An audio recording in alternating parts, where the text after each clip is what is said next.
Welcome to Down in SA, aka Down in San Antonio, Texas, that is. Here you will be a part of the lives of the cool kids who grew up here in the 60s, 70s, and 80s. From the music, culture, society, Big Red, hippo sodas, and breakfast tacos, you will learn the cool elements of our hidden society.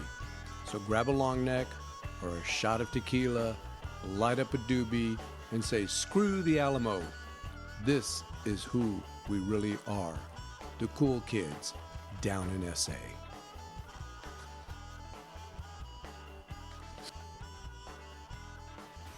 All right, once again, we're joined by James Olberg, class of 1974, one of the roughest of the Rough Riders that ever lived or ever rode a horse, carried a big stick, or did anything else. It was Rodeo Club. Yeah, Rodeo Club, FFA, Fo, Stock Show, whatever.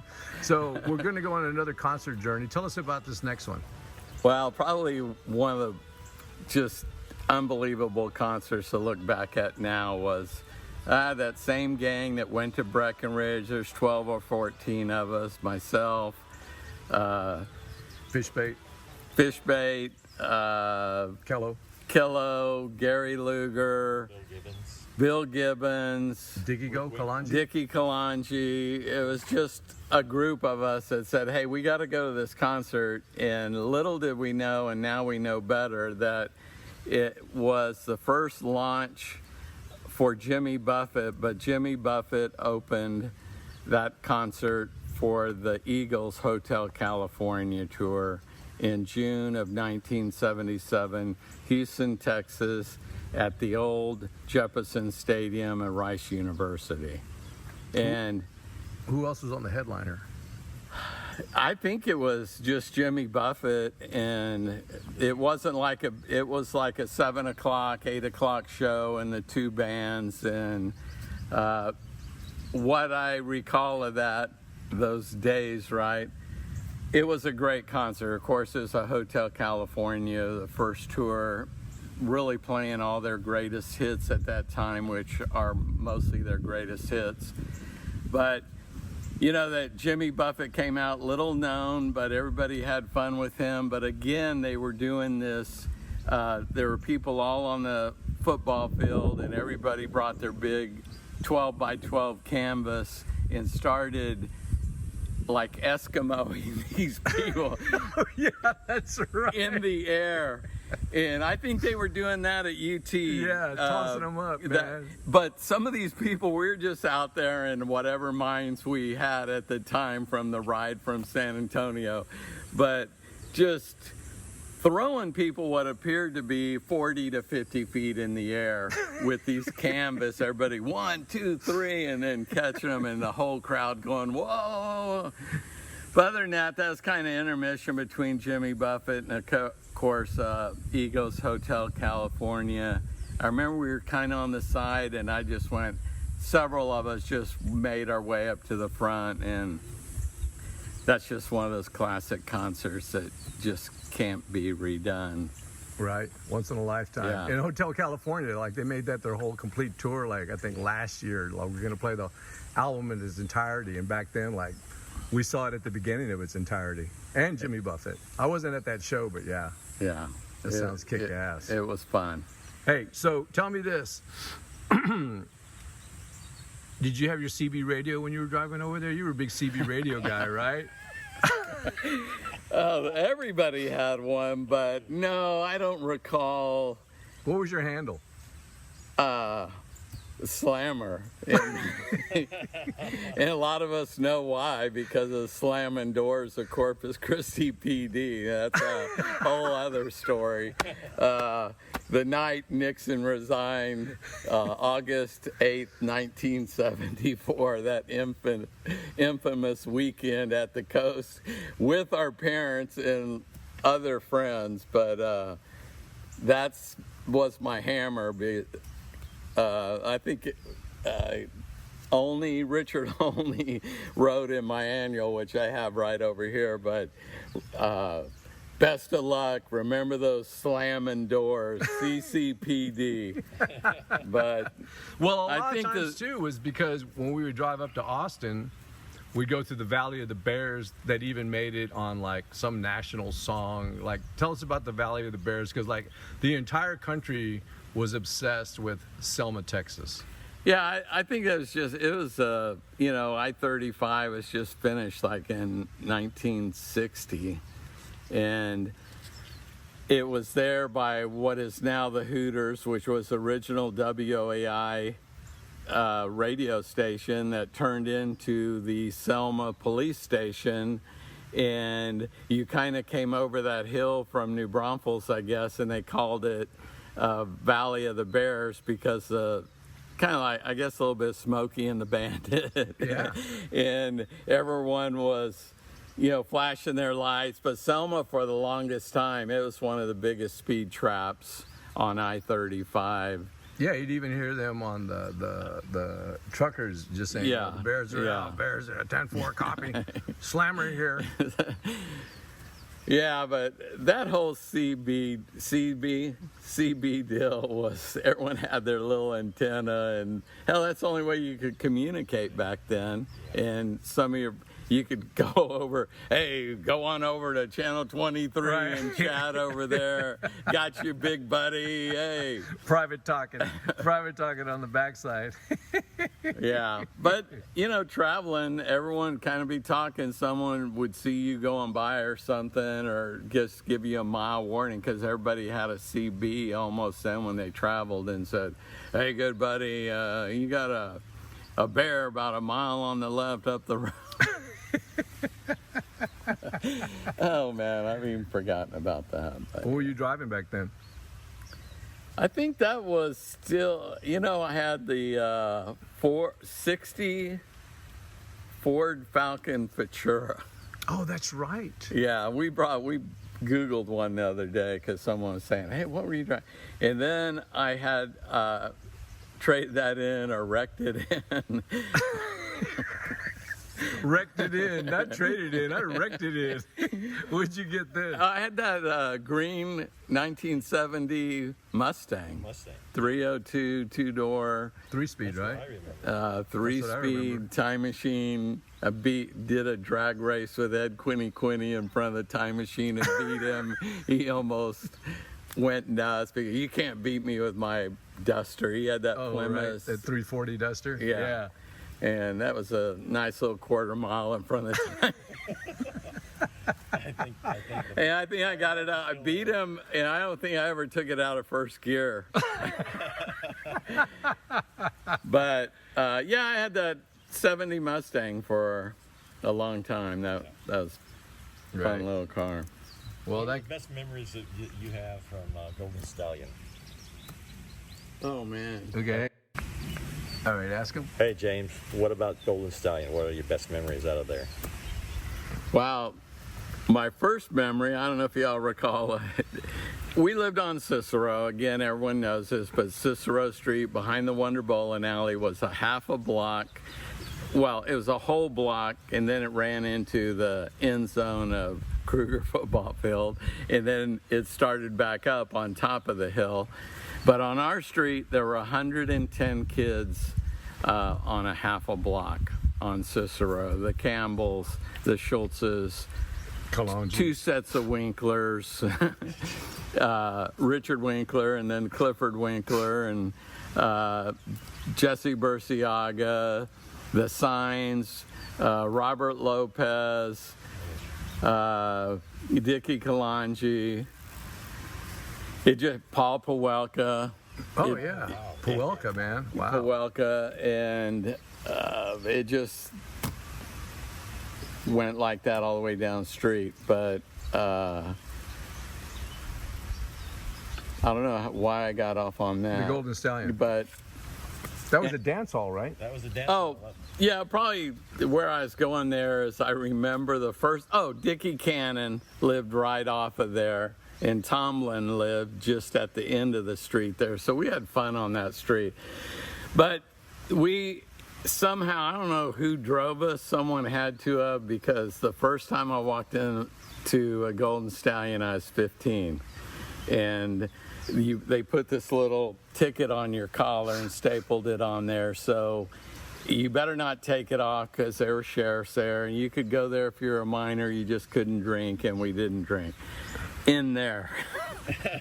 That didn't mean we had the old Lone Star waxed ice cases of beer that were the waxed boxes. So we'd just throw ice on the cases in our trunk and, of course, drink back and forth and in between. But I do remember we were there. It's kind of my opening of like, this is a blast, you know. Probably didn't even dance that night, but all the people, the bands, kind of introduction into that. And I remember a payphone, you don't see them anymore, but calling my parents and saying, I'm at the Golden Stallion, do you care if I stay a little bit longer? Trying to be, you know, communication. No, you need to get your ass home. But there were, God, all the memories there. The band, the Abbey, and then the Abbey, and I've even Googled them. You can bring them up. And they actually have a video of, like, when I was doing all this research with 1974, you can bring up the Abbey, and someone had probably one of those big cameras or big Super 8 or yeah. whatever filming, and you could see the Cotton Eye Joe, and I go, I'm probably in the middle, or Ralph's in the middle there somewhere, and you kind of look, oh, hell, that's me, I just went by or whatever. So, Delgado, you were over there at the Golden Stallion? Well, little people. Yep, I sure was. And the person that taught me how to country western dance was that man right there, Mr. Obi-Wan Kenobi. Obi-Wan, yeah. Obi-Wan was the king of country dancing. He could do the sand shuffle, he could do the two-step, he could do the Cotton Eye Joe, he could do the slide. Yeah, that was a shottish, the other one. But we had a blast. That's a little bit of a blur. We had to have gone there a couple 300 times or something.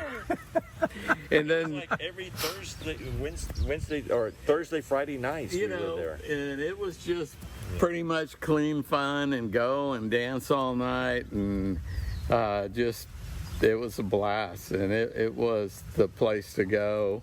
It eventually became Midnight Cowboy? No, it was what? Midnight Rodeo. Midnight Rodeo, I mean. Right? Off of Nacogdoches. Midnight Rodeos. No. God, what's the name? Was Golden Stallion at the dead end of Walsham and where 410? No. Stallion was out in Selma. Kirby. No, Kirby. Off Ackerman Road and. Oh, that's right. And had the big. Yeah, that's right. Had the big like stallion horse on the barn and big parking lot. Yeah. Yeah. Then Midnight Rodeo opened off in Nacogdoches. That was probably, but I was gone after that. Yeah. I mean, and then the other place off of 14. But there were others but as far as the country and western, there was that. But you going back over to Blue Bonnet Palace was a big one. Was real big then too. Jimmy Vaughn and the Fabulous Thunderbirds at Reed's Red Derby. That's another whole. Reed's Red Derby had a lot of entertainment, and the Hofbrau next door. Yeah. Well, that ends another chapter of Do You Remember or Remember When? And we're here with James Oberg and Rafael Delgado. Okay, here we are in chapter 4, sitting once again with retired Big Stick Carrier Rafael Delgado. We're talking about concerts. So, what was the first concert you went to? Who did you go with, and where was it at? It was Clearwater Revival, CCR. Credence, yeah. Mm-hmm. Down in the arena. Yeah. Tickets as far away as you can get, 4th row from the top, looking at that. Went with Janice and her sister. They lived in the other street, the same street that Minnie lived on, that faces Ed White. And which Janice was this? She was in our class, I believe. I don't know if she graduated with us or not. I think her family moved. Anyway, and then my sister Suzanne also went. So the 4 of us went down there for that concert. It was amazing. It was the best concert. From there, who'd you go see next? Like, what other shows did you see? Man, saw Chicago. I saw Loggins and Messina. I saw Jeff Beck. Wow. I saw. Did you see Frampton? I saw Frampton. Frampton was a great one up in Austin. Yeah. I think we all went. I think we you did went, go. you Yeah, went. we did go see Peter Frampton together. There, yeah. We got fucked up at that concert. That's why he doesn't remember. I think the best concert I'd ever gone to, Rick Anderson came up, and Richie, and some other folks, and we had just graduated from Roosevelt, and it was September, October time frame, and they're getting ready to open up Dallas Stadium for the first time. Oh, yeah. And the concert was opening act, the Beach Boys. Nice. The middle act was Crosby, Stills, Nash and Young. Oh, kick ass. And the final act was Elton John. Nice. All three. That was Yellow Brick Road had already been out, right? Yeah, and he played Madman Across the Water, all the that kick-ass stuff. early shit, right? All the stuff. Wow. And he had he just released the Blue Magoo or whatever that song was. His Blue album, which was... But anyway, it was a phenomenal concert. Sold out? Sold out. And they had these covers all over that brand new AstroTurf that they had put down. We were down there and we just... This was Texas Stadium in Irving. Mm-hmm. Yeah, good shows there. It was awesome. Great shows there. But I saw some awesome shows there. And did you guys just do a turnaround? Did you guys drive up, see the show? No, well, I was living there. And so they came up and stayed the night with me. And then so they drove up one day. We went to the concert. And then the next morning they drove home. Sweet, man. Yeah. They were not in good shape to be driving home. That's 5 hours. It was not. I'm glad it was not me.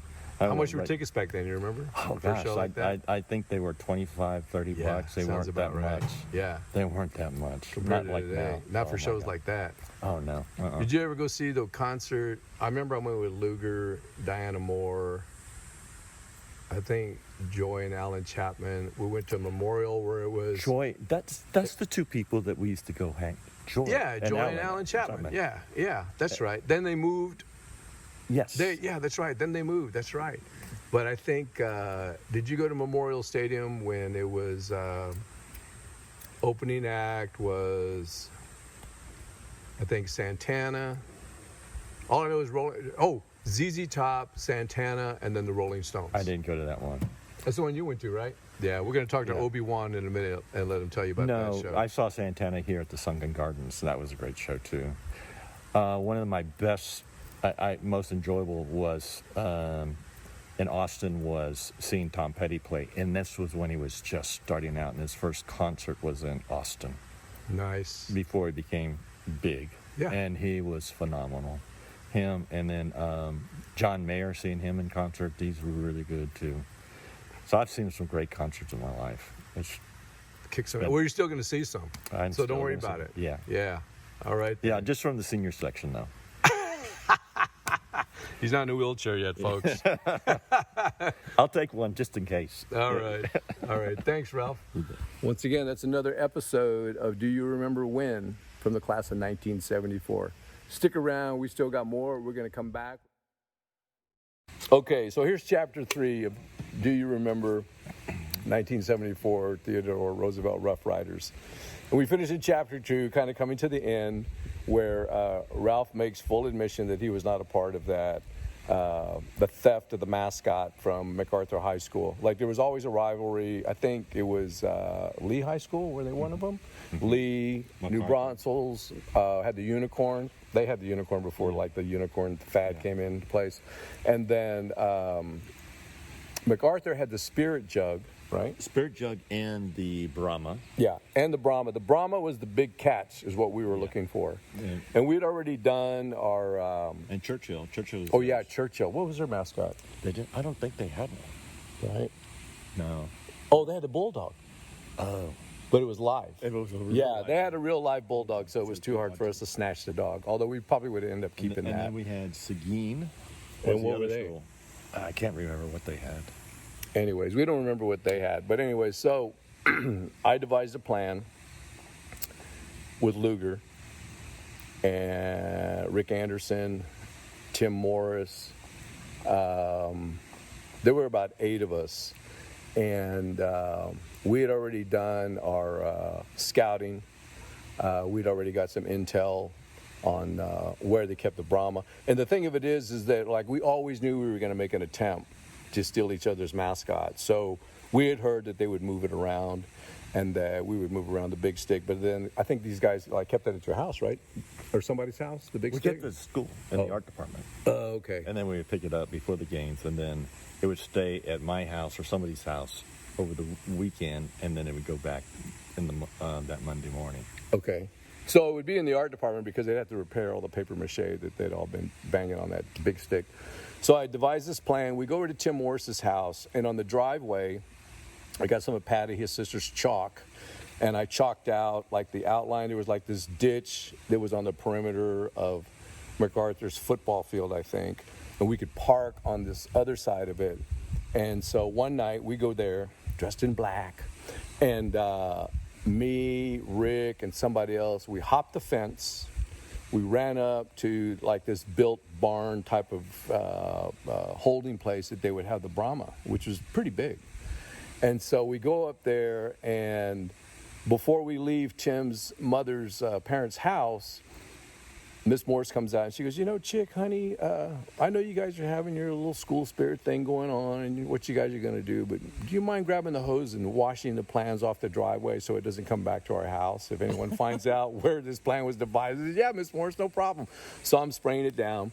So we get over there, and the thing was that we thought we had enough guys when we opened the door to get the Brahma out to take it across the field because we were going to have to leap it over a fence. And so we get up there, and everyone's all nervous, like, who's going to saw the lock off? And I said, I'll saw the lock off. Don't worry about it. So I'm like sawing away. Open it up. And we open it up, and it's like, fuck, they moved the Brahma on us. But they had the spirit jug. So we said, well, we'll take the spirit jug. So here we are, hobbling through the night, lifting the spirit jug, throwing it over the top. Everybody got it, grabbed it. I don't know whose truck we had, and we put it in the back. We went to Roosevelt, and that morning was going to be the pep rally in the U-shaped square, right? Mm-hmm. And so we got up on the roof, and we put the spirit jug up on top of the roof so that when everyone arrived in the morning, it was like, wow, they got something from MacArthur, yeah! So anyway, so it was up there. There was an announcement. They went to the school. If anybody knows who was responsible for kidnapping the spirit jug and breaking into the Brahma's barn over at MacArthur, would you please come to the office or let a teacher know, whatever way it was, get the message back to the principal. Because the principal in MacArthur had already been calling the principal at Roosevelt. And so Luger and I had a class on that front left wing of the building that as you're driving up to the school, you can look out and you can see where the round circle was that you drop kids off and what have you. And so we're looking there, and we're looking out the window, and Luger says, they got the spirit jug. Holy shit, they got it. They gave it back to him. He goes, come on, let's go. So like we got out of class, we excused ourselves to go to the bathroom, and you can see us running down the road as they're driving to make the left turn on Walls, and we jumped into the back of their truck, and we actually pulled the jug off, and it smashed on the highway on Walls.